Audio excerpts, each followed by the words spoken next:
So we decided to begin with machine speculators by Mr. Walter.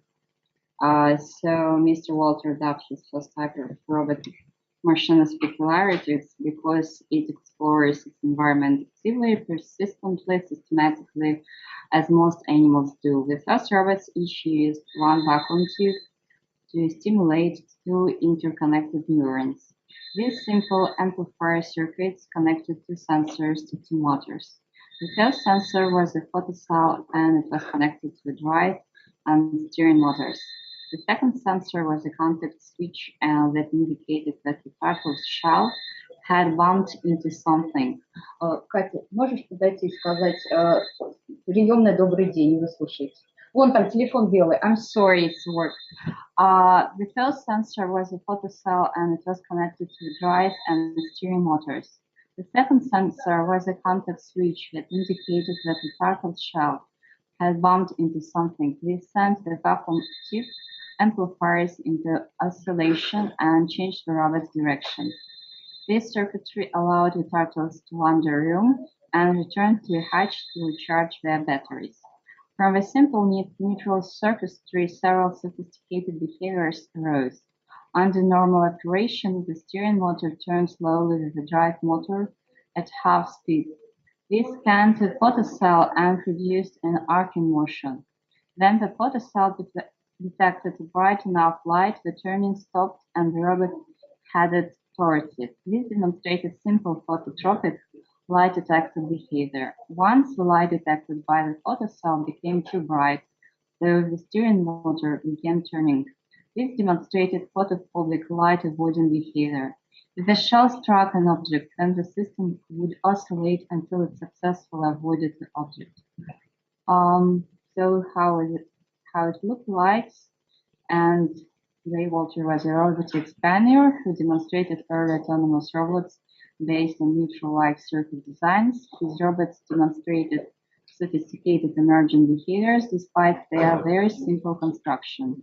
His designs were responsible for motivating generations of robotics enthusiasts. And it was before Swiss robots, so we decided to do this way.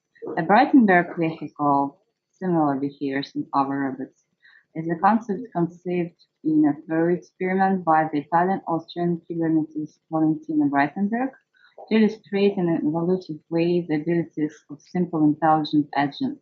The vehicle represents the simplest form of behavior-based artificial intelligence and embodied cognition. Intelligent behavior that emerges from sensor-motor interaction between the agent and its environment without any need for an internal memory representation of environment or interference. The Breitenberg vehicle is an agent and can autonomously move around.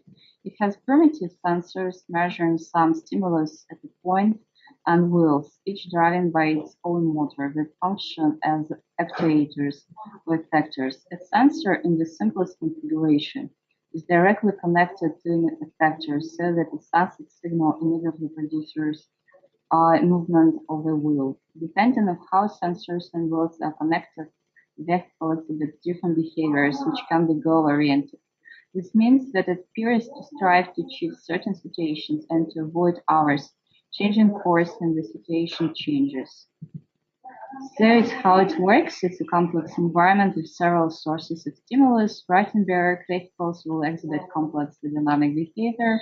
Depending on the connection between sensors and actuators, the Breitenberg vehicles might move close to a source but not touch it, run away very fast or describe circles of figures of 8 around a point. This behavior is undoubtedly goal-directed, flexible, and active, and might even appear to be intelligent in a way some minimal intelligence is attributed to cockroach. Yet the function of the agent is purely mechanical without any information processing of apparently cognitive process. So here's in the picture a robot and the light to which he's going to. And why the Swiss robots work and when they were built. So Swiss robots are a set of simple robots that were built in Artificial Intelligence Laboratory at Zurich University in 1990s. Each robot was equipped with two motors, one on the left and one on the right, and two inflated sensors, one front left and one front right. And sensors provide a rough measure of distance to an object by sending out a signal and measuring the intensity of its reflection. The closer the object, the stronger the intensity of the reflection.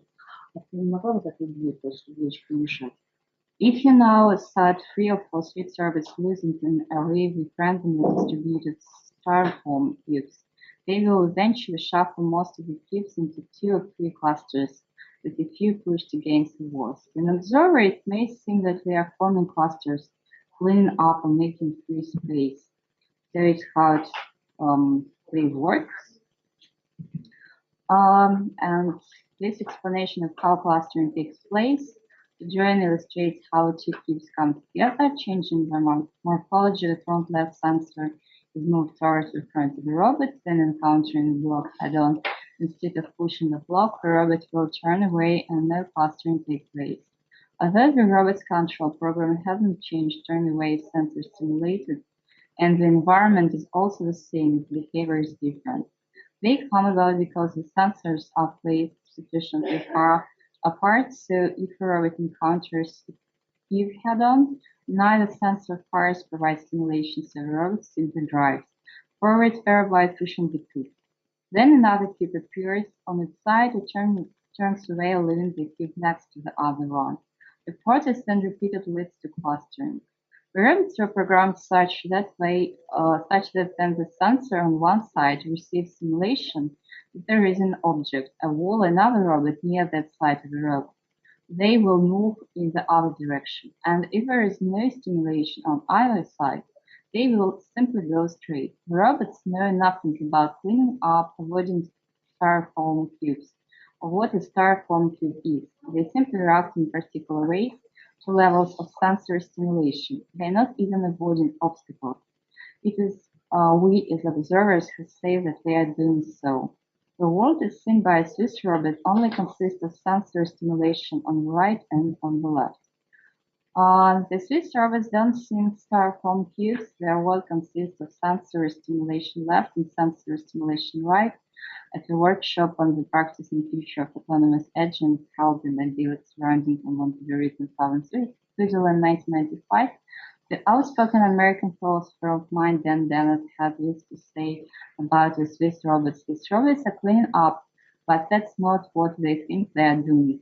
As you might have guessed, the Swiss robots are called Swiss because just like the Swiss people, they like to clean up. I think it's interesting fact. In a sense, roboticians in the same boat as Swiss robot Dennett anticipated of that workshop entitled Focus Code Experience had this to say about roboticists. These people are doing philosophy, but that's not what we think they are doing. Dennett, among others, believes that by building these kinds of robots, we are perhaps unintentionally tackling some of the deep issues in philosophy, such as the notorious mind-body problem. What can we conclude from the example of the Swiss robots? First, we have to make a clear distinction between the perspective of a designer and observer and the perspective of the robot. From our point of view, the robots are cleaning up. From their point of view, they are reacting to sensory stimulation. This is the so-called perspective issue of the frame of reference problem.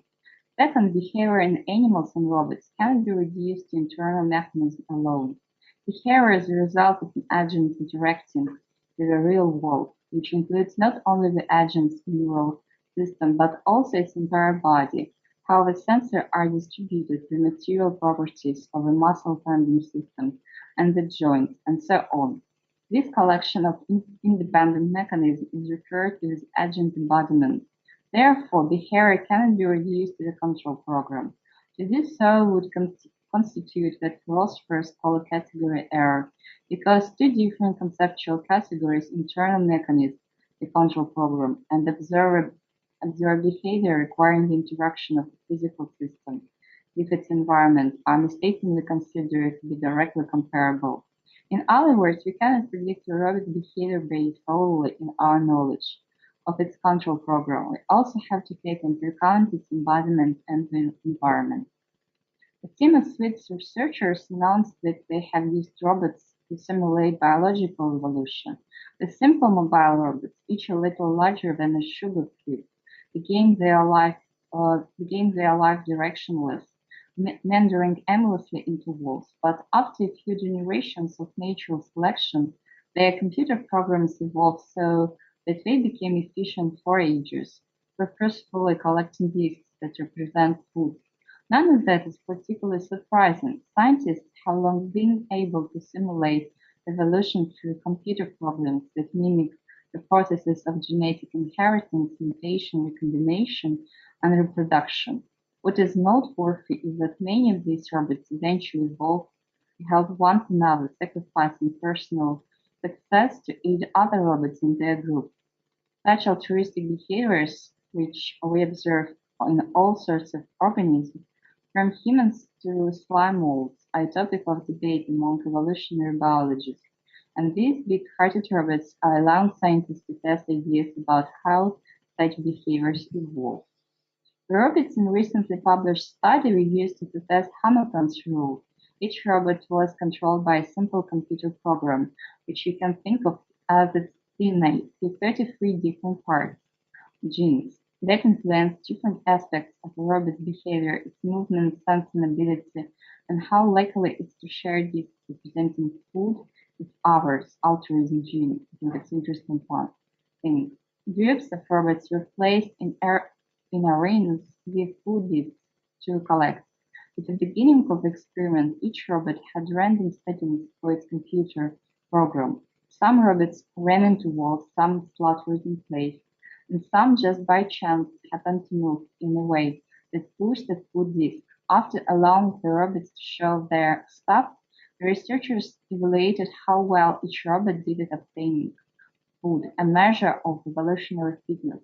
They formed new generations of robots when the computer programs of the old generation simulating recombination and reproduction, but with a twist. The better a robot was obtaining food, the more likely it was that elements of its computer program would make it into the next generation.